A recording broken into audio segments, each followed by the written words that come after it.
I'm just letting you know that we are moving out, and you're figuring out how.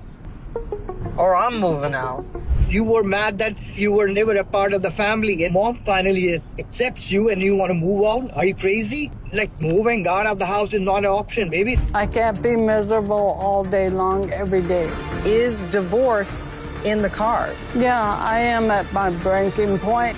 No. The moment Jenny walked into the tell-all studio from America while Sumit stayed back in India, the balance of their marriage shifted in a way nobody could ignore.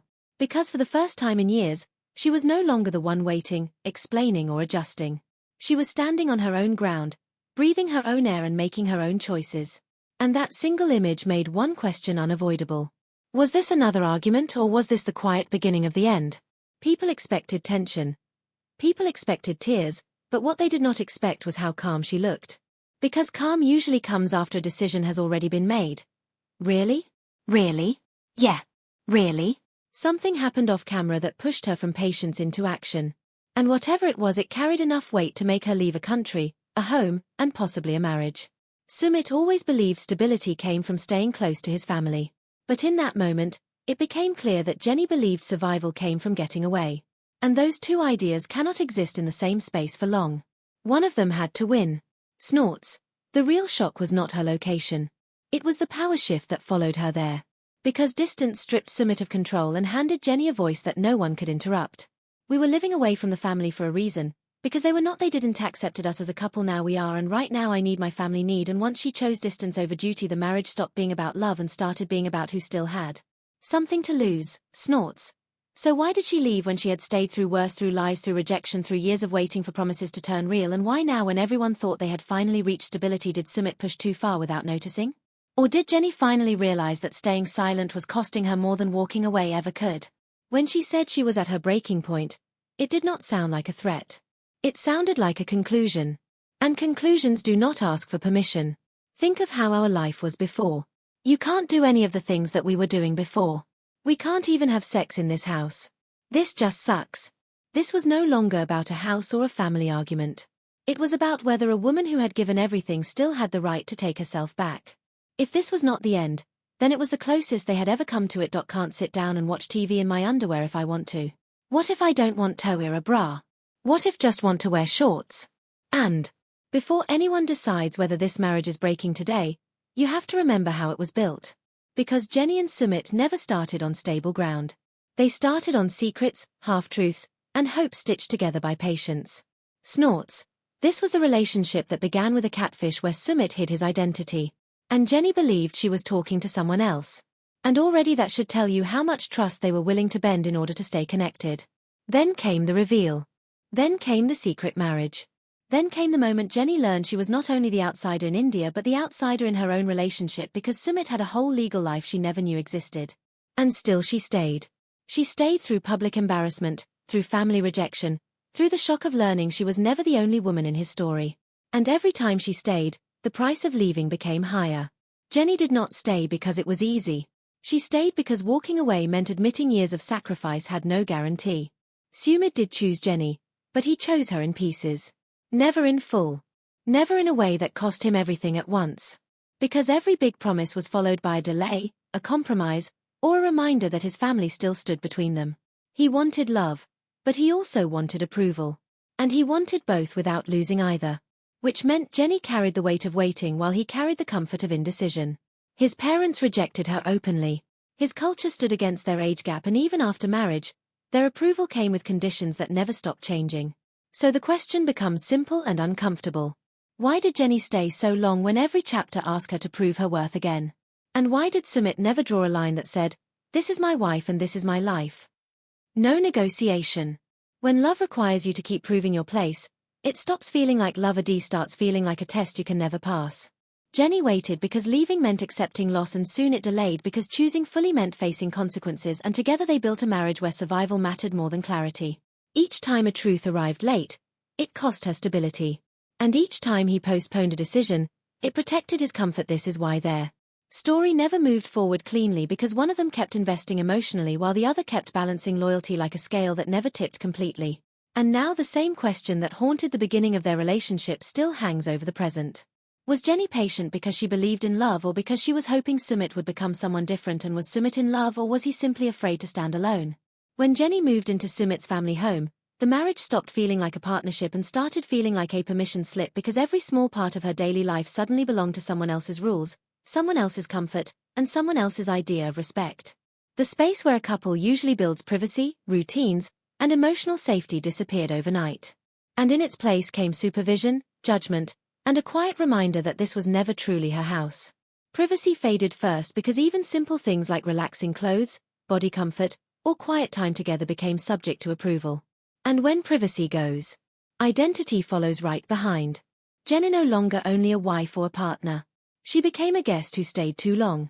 Woman who had to prove gratitude by shrinking herself. Marriage needs room to breathe. But in that house, breathing came with conditions.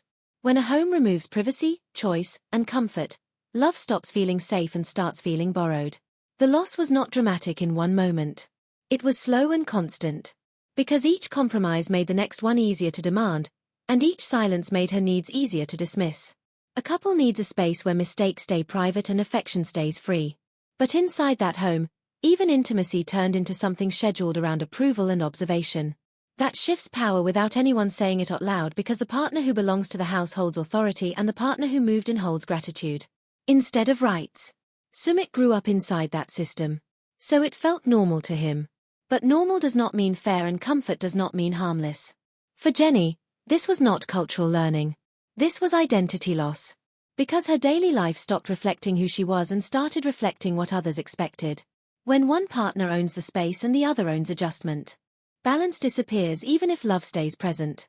The setup placed Sumit in a position where silence served him because choosing between his wife and his family demanded courage he never practiced, and freezing became easier than deciding.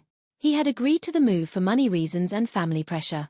But once inside he stopped questioning it because the structure benefited him without asking him to confront anything. That is where confusion begins because culture explains tradition, but control grows when tradition blocks conversation. Jenny asked for autonomy, not rebellion, and autonomy should not threaten love. Yet, it did because love built on obligation fears independence. When culture blocks conversation and fear blocks choice, control replaces partnership without anyone admitting it. This was the moment their marriage shifted from emotional to power struggle because the house was no longer shelter. It was leverage. And once a home becomes leverage, love has to fight for space. Sumit's position started falling apart the moment his own words stopped lining up. Because one day he complained about the rules of his mother's house and the Jenny and Sumit's marriage didn't crack in one loud explosion. It frayed in slow motion, and the most dangerous part was how normal the tension started to feel. Because one day he complained about the rules of his mother's house and the next day he defended them, and that contradiction revealed the deeper problem. He wanted Jenny to endure the system while he stayed comfortable inside it. And Jenny, who had spent years swallowing disappointment like it was medicine, finally reached the moment where medicine stopped working. This is where the story turns.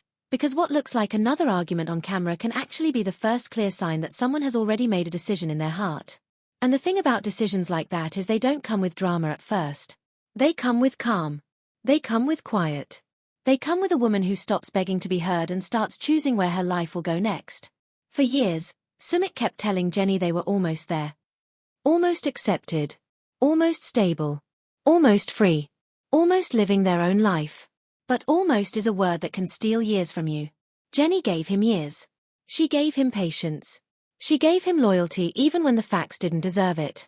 She fought against the obvious reality again and again because she believed that if she loved hard enough, waited long enough, stayed strong enough, it would eventually become real in the way she needed it to be real. But then came the tell-all moment. Jenny in America. Sumit in India. And suddenly, the relationship didn't look like a couple anymore. It looked like a woman who had finally stepped out of the shadow of a family system that never truly made room for her. When people saw her calm, a lot of viewers thought, okay, she's handling it better this time. But calm is not always strength in the moment. Sometimes calm is the after effect of giving up. It's what happens when someone is done negotiating with a situation that has never been fair. Because when you've cried the same tears for years, your face eventually runs out of water. And what replaces tears is clarity. That is why Jenny's calm hit so hard. It didn't feel like she was trying to win an argument. It felt like she had accepted a truth. And once a person accepts a truth, they stop chasing explanations. They start making moves. This is where the off-camera mystery matters. Something happened away from the microphones that pushed her from patience into action. And that something didn't need to be one big scandal. It could have been one small moment that finally exposed the pattern. A comment. A dismissal. A look that said, your comfort doesn't matter here. Because patterns don't break people. Realizing the pattern will never change breaks people. Jenny didn't leave because she suddenly became impatient. She left because she finally understood what her patience was buying her. And what it was buying her was more waiting, more rules, more supervision, more shrinking herself, and more quiet humiliation inside someone else's home. And the moment she chose distance, the power dynamic flipped. That's what viewers need to understand. This wasn't about geography. This was about control. Control doesn't always look like yelling or threats. Sometimes control looks like a set of house rules that only one person is expected to follow. Sometimes control looks like love that comes with conditions. Sometimes control looks like being told you are part of the family only if you behave like a guest forever. Jenny's complaints about not being able to relax, not being able to dress comfortably, not being able to have privacy, were not small problems. Those are human problems. Those are identity problems. Those are freedom problems. When you cannot be yourself inside your own home, your home becomes a cage. And in that cage, love doesn't grow. Love survives. And surviving is not the same as living. Sumit kept returning to the same justification, I need my family. On the surface, that sounds innocent.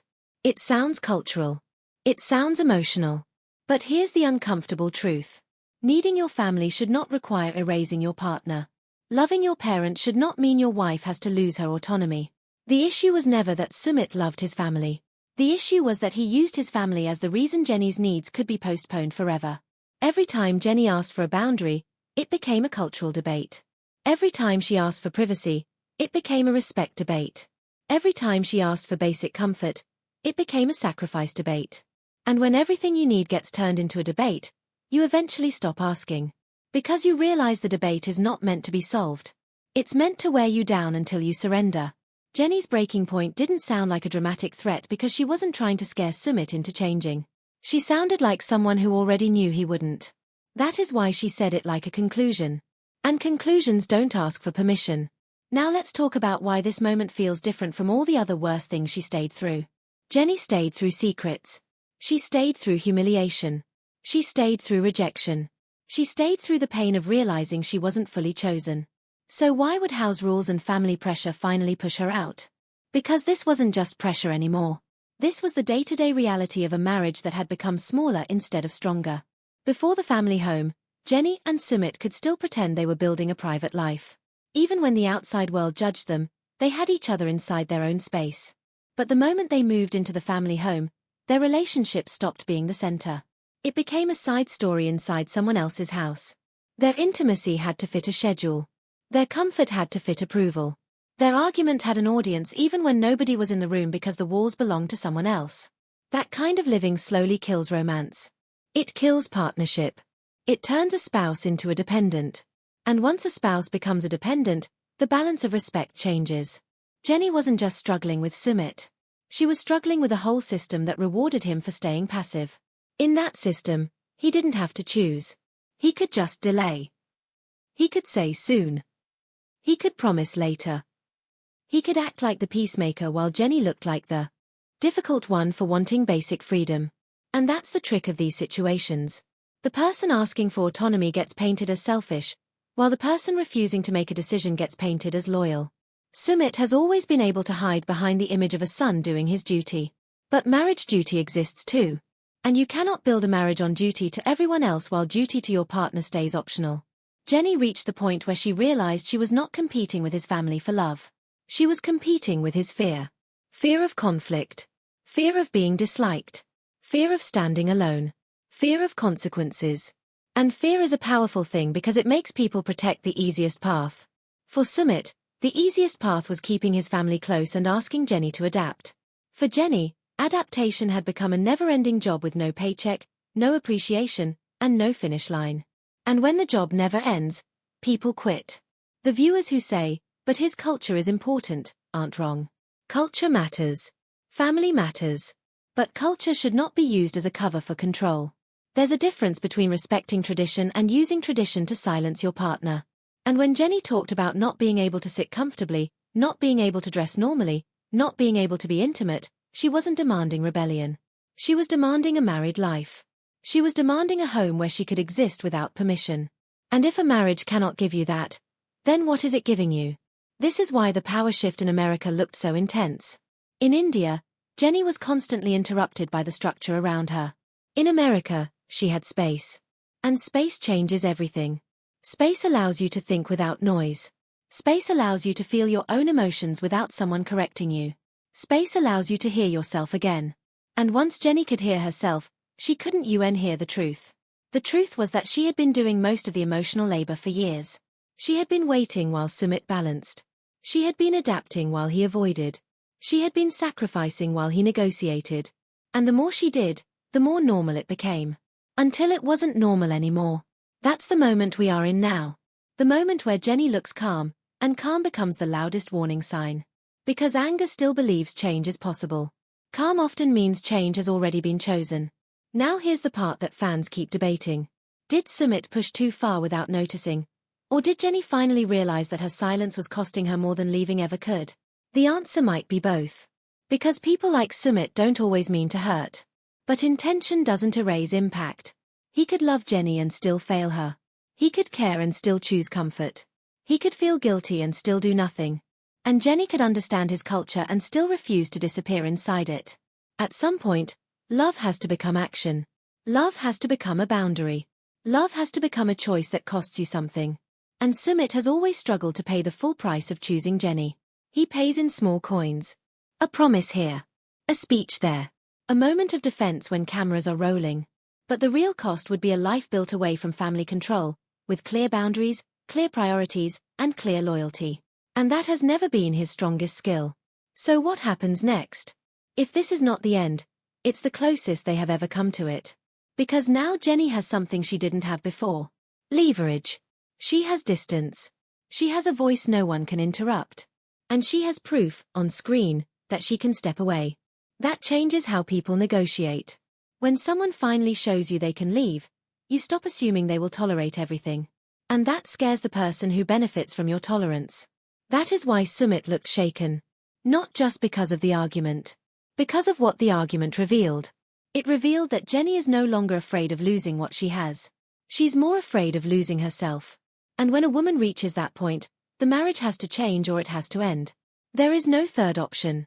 Because you cannot keep a person in a life that shrinks them and expect them to smile forever. Here's the final truth of this chapter. This isn't just a couple fighting about moving out. Tan fighting for basic dignity. This is a man caught between love and approval, still trying to keep both, still hoping he can avoid a clean choice. And the biggest question is the one that keeps haunting their entire story. When love requires one person to keep proving their place, is it love, or is it a test designed to never be passed? Jenny has spent years taking the test. Now she's done. But the deeper you look at Jenny and Sumit's story, the clearer it becomes that this moment did not appear out of nowhere. What people are seeing now is the result of years of quiet pressure building under the surface. Relationships rarely collapse in one single moment. They weaken in small ways first. Small compromises. Small disappointments. Small silences that slowly grow heavier until one day they are impossible to carry anymore. For Jenny, the weight did not start in the family house. It started long before that, in the earliest days of her relationship with Sumit. When the two first met online, their connection looked simple. Two people talking across continents, sharing late-night conversations, building a bond that felt real even through a screen. Jenny believed she had found someone honest, someone genuine, someone who saw her for who she truly was. But what she didn't know was that the man she was talking to was hiding behind a fake identity. That revelation should have ended everything. When Jenny learned that Sumit had catfished her, that the person she trusted had built their relationship on a lie, many people expected her to walk away immediately. But she didn't. Instead, she chose to stay. She chose to believe that the feelings were still real even if the beginning was not. And that decision set the tone for everything that followed. Because from that moment forward, their relationship was built on forgiveness, patience, and a willingness to overlook painful truths in the hope that love would eventually make things right. But love alone rarely fixes problems that keep repeating. When Jenny eventually moved to India to be with Sumit, she thought she was stepping into the next chapter of their story. Instead, she stepped into another secret. That was when she discovered that Sumit was already married. The shock of that moment shook her world. Not only had he hidden his identity in the beginning, he had also hidden an entire marriage from her. For many people, that would have been the final line. But again, Jenny stayed. She believed that Sumit loved her enough to eventually choose her fully. She believed that once his marriage ended and once the truth came out, their life together would finally begin without obstacles. But even after the divorce happened, new obstacles continued appearing. Sumit's family strongly opposed their relationship. The age difference alone became a